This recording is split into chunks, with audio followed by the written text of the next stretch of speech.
everyone, I'm Mind, and this is my early review of set 71792, Sora's Transforming Mech Bike Racer from the very first Ninjago Dragons Rising wave. This set contains 384 pieces, 3 minifigures, and 1 baby dragon, and will retail for $47.99 in the US. This set does not officially release until June 1st, 2023, but it was sent to me early by the LEGO group through the LEGO Ambassador Network, but all opinions expressed in this video are my own. Before I get started, I'd just like to ask you guys to please like the video and subscribe to the channel if you're new. I'm doing early reviews of all of the Summer 2023 LEGO Ninjago sets, including the Ninjago City markets, as well as early reviews of other themes such as LEGO City and LEGO Monkey Kid, and lots of other exciting stuff down the line. So if any of that sounds like something that you'd be interested in, by liking this video and subscribing to the channel, it'll help put my videos in your feed as soon as they're posted and also really help support me in the channel. But with all that being said, let's get on to this review. So here is Sora's Transforming Mech Bike Racer, and this set is super cool because, as the name may suggest, this set can actually transform. It starts out as a bike like this, but then you can turn it into a mech. And that's just such a cool concept. It's something that LEGO doesn't do all too often, but I feel like LEGO as a medium really lends itself to ideas like this. So I'm actually super happy to see they did it here, and I think it was actually executed really well. Additionally, this set's super cool because it's just a new color scheme for Ninjago. Right, we have the white, the coral, and the dark blue. Ninjago's had the same 6 ninja for the longest time, and as such, a lot of the time when we get vehicles, it's one of their color schemes, right? But this is a fresh and completely new color scheme. Coral's a color that LEGO barely uses in general outside of like LEGO Friends, but combined with the white and the dark blue, I don't think there's ever been a set that looks like this. So this is a great start to Sora, and I hope in the future we get more Sora vehicles. But anyway, yeah, we'll start with the set in its bike form. At the very front, we have Sora's little cat logo right here. It's the same one that we'll see on the back of her torso later on. And that little yellow circle right there says the word go in Ninjargon. There's a little stickered piece with a cat scratch, because of course cat theming is Sora's whole thing. And then you've got another sticker part right here that actually says Sora's name. This is connected to a stud shooter, which will be the arm of the mech when we transform it.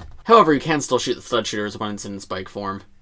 Something cool about this set is you really don't have to transform it completely if you don't want to. So if you want to imagine like Sora riding around and then suddenly she needs to use the arm of the mech for something, you can just pull the arm of the mech out right here, and suddenly you just have a bike with an arm. But yeah, you can see this side of the bike is where the arm folds in. Then we have where the back wheels connect, and these will of course become the legs when it transforms. And this is really creative what they did with these. So yeah, there are these rounded pieces that sort of just point up at the back, and these become the feet when transformed. But like this, there's a reason why they look like this. I believe they're meant to look like little cat ears, because again, Sora's whole thing is cats. So this is their way of hiding away the feet of the mech, is they become little cat ears just for aesthetics on the back of the bike. That's super silly, but I love it. I think that's so cool. You can see there's white SCCPS joint pieces right here, as well as 2 more stickers. We just have like an exhaust right here, and some paint to match the Sora's color scheme. And of course we've got text on the side right here, and I believe it's meant to say Mark, as in Mark 1, right? Because we have a 01 right here. That K does look a little bit weird. It might be a Y, but I don't know why it would say Mary 1, so I believe that's supposed to be a K. Anyway, turning to the other side of the bike, it's very similar. And if I turn to the other side, you get sort of a hint as to how the bike actually transforms. You can see the legs are folded up back here, and where the wheels are connected to them. And there's a few more stickers which we'll take a look at when the bike transforms. But now let me show you the cockpit. Very simply, just open it up right here. Big old windshield. And you can place Sora or any other minifigure inside. Just sit her down like this, lay her back, and there you go, close it back up around her. She does have a very bulky armor piece, but luckily they kept that in mind when designing the set, so she fits in there just fine, with honestly plenty of room to breathe. It is a little bit gappy, but this isn't meant to be like a spaceship or anything, so honestly I don't mind. It works well enough. And then we've got these curved pieces that come back. Again, more stickered pieces on them. This one says Ninja, though just in English. And then in terms of how this functions as a bike, I mean, just fine. Yeah, it rolls around real smooth. Despite the transformation, I really don't see any issues with it. It works well. But now let me show you how the mech actually transforms into the bike. As you saw earlier, the arms are right here, you pull them out. Same thing on the other side, of course. Then these legs down here, you flip down, move these feet out. Same thing on the other side.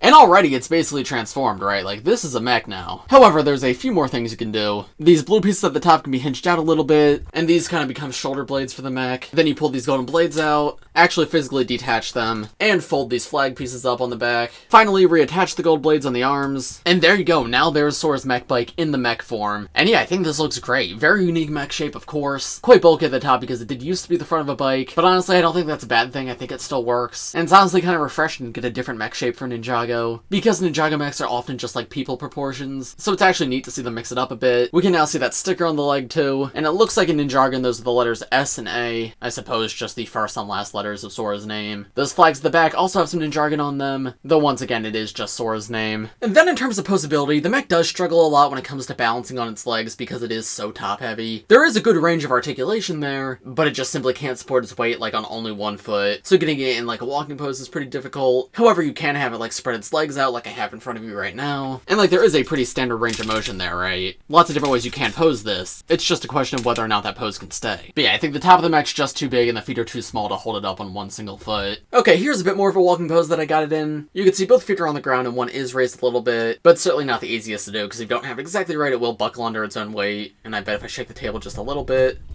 yeah, there it goes. So there's certainly more posable mechs out there, but honestly, that's understandable. That's about what I'd expect. You're not buying the set to be the most posable mech in the world. You're buying it for the transformation feature, and that, I think, is really cool. Here's a more up-close look at the arms as arms. You can see there's like an elbow hinge in the center. Pretty huge range of motion there. And then, yeah, there's of course these stud shoes that I showed before, as well as the golden blades. Now, if we want to go the opposite direction and transform it back into bike form, pretty easy to do. Just fold the arms up on the sides, kick the legs backwards, fold the little feet at the back up, and yeah, that's all you really need to do to transform it back into the bike. Like, you could put the flags down and fold the shoulder blades in, but you don't need to. Same thing with the blades and the arms, right? Like, the instructions say they shouldn't be there in bike form, but there's really no reason why they can't be. They might restrict motion a little bit, but honestly, I think they still look good. And personally, I find it more fun not to have to take apart the set at all, just being able to transform it without changing anything. So personally, I'm going to choose to keep the golden blades on at all times. But yeah, if you want to complete the transformation, you detach those again, and reattach them to these holes in the back above the flags. But yeah, if you keep them on the arms, you can actually keep the flags up as well, which I think also helps give the bike more personality in its bike form. So yeah, all around very unique build. The transformation feature is a ton of fun, and I think it's super well done. Of course, it doesn't look as good as other bikes or as good as other mechs, nor does it have the capabilities that some of the other ones do, but that is all in service of the transforming play feature, and in my opinion, that trade-off is more than worth it, because it is just so much fun. But I think that's all I have to say on this part of the build, but of course, that's not everything with this set. I'll talk about this more at the end of the video, but for now, let's take a look at the one side build on the set, then the minifigures, and then I'll give you my overall thoughts. So here is the one and only side build on this set. It's like this little flyer vehicle thing for Rapton, and honestly, this is nice for what it is. It's a nice, small, cute little build. I always like whenever we get villain stuff, even if it is only a side build. There's a sticker next to it, shield piece at the front, and it's got like this hexagon symbol in the center. I assume that's the symbol for Imperium, because like the Empress and Ras both have that symbol on them. There's two katanas on the side which can be flipped out. They can be used as weapons for the actual vehicle, or you can detach them and use them as accessories for your minifigures. And then there's 4 total stud shooters at the back, on like 2 different cannons. And yeah, they're stud shooters. You press down on them, stud shoots out. These can be hinged up and down a little bit, though not a ton of motion there. However, I guess that allows you to change the aim ever so slightly. And then finally, there's this little thruster out the back. This vehicle is very flat, and maybe would have liked a little bit more on the bottom, but that's really my only criticism. Other than that, it's pretty good. Happy to see it included here. And if you're curious, there's how Rapton looks actually riding the vehicle. You can see the handlebars are actually like way too far ahead, so honestly, you probably don't even want him to grab them. But if you truly want him to, you can hinge this part backwards, and then he'll be able to grab on, but then that leaves this huge gap in the front. So yeah, in my opinion, it probably looks best when he's just not grabbing them. I suppose it's a little disappointing that those are so far away, but in my opinion, it's not a huge deal. And I suppose you can customize that if it bothers you. But yeah, I think that's all I got for this build. So now let's take a look at the minifigures that this set comes with. So here are the first 2 minifigures in this set. We have Sora and Arin, and right off the bat, you can see Arin has this massive new accessory piece. This is a grappling hook, and I think this is going to be Arin's main weapon in the show. And it's a pretty cool new part. It's very similar to the LEGO whip piece. You can see it's all rubber, but you can see it's got this giant hook at the top, and by default, it's extended out like this, but because it's rubber, it's very easy to bend, so if you want to put it in both of his hands, you can very easily do that.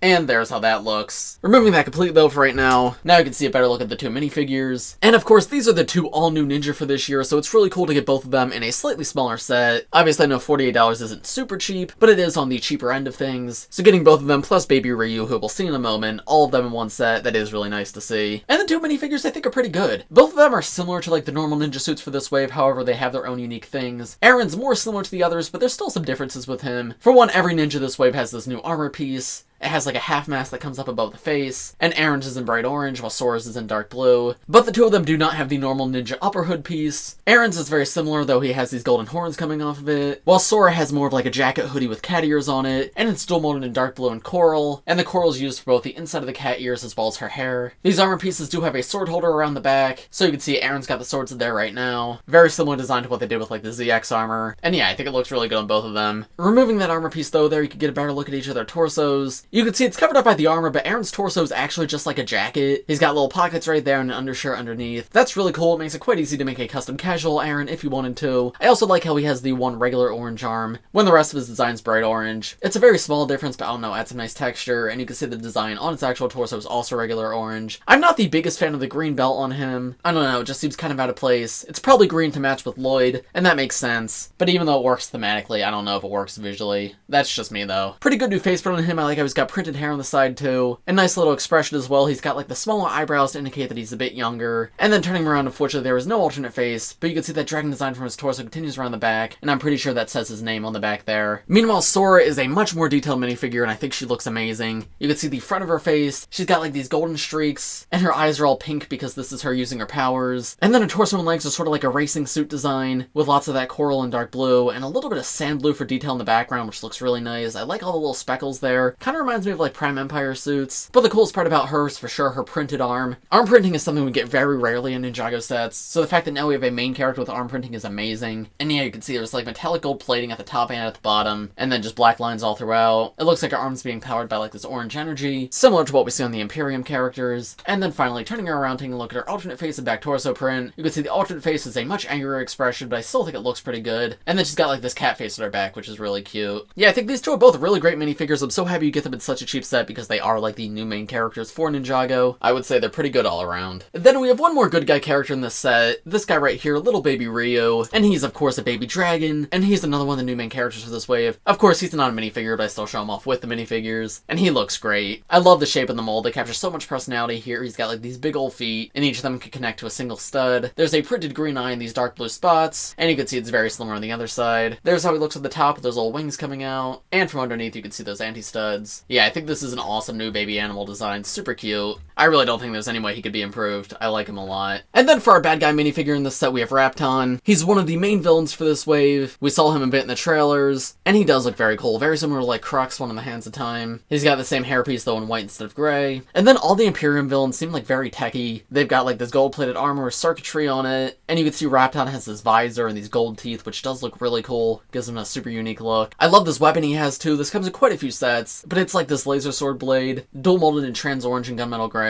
Definitely looks really neat. Great weapon for a villain. And then he's got this all new armor piece too. All of the Imperium bad guys use this armor piece, though they're not always in the same color. Sometimes it's in gold, sometimes it's in black. But yeah, Rapton here uses it in black. And if we take the armor piece off, you can see his full torso print as well as full leg print. And you can see just more of that gold-plated armor. It almost looks like he has a little face there with like glowing orange eyes on the corner, though that might just be coincidence. And then finally, turning him around, there's look at his back torso print. He actually doesn't have the hexagon symbol that Ras and the Empress have, and I assumed all the Imperium people would have that, though maybe it's only for like the higher ups in Imperium. But yeah, just more of this like high-tech gold armor with like the orange lights on it. Super cool minifigure design and obviously important character in the show. I think he's the perfect villain to be included in this set. And so overall, what are my thoughts on this set? I would say this set's really good overall. Honestly, I had a lot of fun with it. I think it's a great starter set for Ninjago Dragons Rising because you get all the new characters here, or all the new good guy characters, right? You get Sora, Arin, and Riyu, who are going to be the main focus of the new show, as well as Rapton, and I know the show hasn't come out yet, so I can't say for sure, but from trailers he seems pretty significant as well. They didn't just give us like a generic unnamed villain, they gave us one of the named villains. So if the show airs and like you really like it, but you don't have a ton of money, this might be a good one to pick up. However, when it comes to the price, yeah, this